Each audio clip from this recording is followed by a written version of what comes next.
गुरु भगवान के शुक्राने हैं। योग का मार्ग। योग का लक्ष्य एक है, ईश्वर से जुड़ना, लेकिन प्राप्त करने की विधि विभिन्न पुरुषों के विभिन्न स्वभावों के साथ भिन्न भिन्न हो सकती है।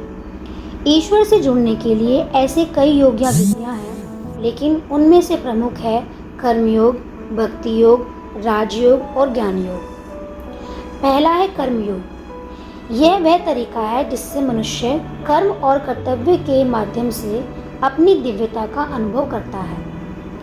यह निस्वार्थ कर्म का योग है जो बताता है कि सही कर्मों से उपद्रवी अहंकार समस्या निवारक अहंकार में बदल सकता है। इसमें कहा गया है कि भले ही आप भगवान में विश्वास नहीं करते, लेकिन अपने काम पर पूरी ईमानदारी, समर्पण और अपने दिमाग की शक्ति के साथ ध्यान केंद्रित करें। अनासक्त रहें और काम के लिए काम करते रहें। फल की चिंता करने के बजाय अपने कर्मों का फल प्रभु पर छोड़ दें। दूसरा है भक्ति योग। यह है साकार ईश्वर की भक्ति और प्रेम के माध्यम से दैवत्व की प्राप्ति। यह आंतरिक शुद्धि की प्रक्रिया है। यह सिखाता है कि प्रेम सभी मनुष्य के लिए महत्वपूर्ण तत्व है। प्रेम शुद्ध और वैश्विक है, लेकिन अहंकार इसे दूषित करता है और काम, लालच, ईर्ष्या और क्रोध जैसे नकारात्मक तत्वों को बाहर निकालता है। केवल परमेश्वर ही हैं जो हमें सच्चा प्यार करते हैं। पवित्र विचारों को मन में प्रार्थना के साथ डालें, पवित्र शब्दों का जाप करें, पवित्र पुस्तकों का अध्ययन करें और पवित्र संग को अपने दिल के करीब रखें। तीसरा है राजयोग। यह है मन के नियंत्रण से दैवत्व की प्राप्ति। यह अपने भीतर स्वयं के ज्ञान की ज्योति को प्रज्वलित करके देवत्व प्राप्त करने का प्रयास करता है।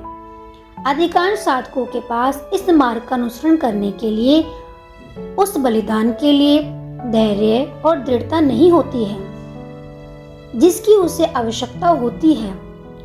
राजयोग इस बात को अस्वीकार करता है कि तर्क के मार्ग पर चलने से मन विकृत होता है। ध्यान और एकाग्रता की प्रक्रिया का ज्ञान यह मन की व्याख्या, यह मन की व्यग्रता का सामना करने और उसे जड़ से उखाड़ फेंकने के लिए कहती है।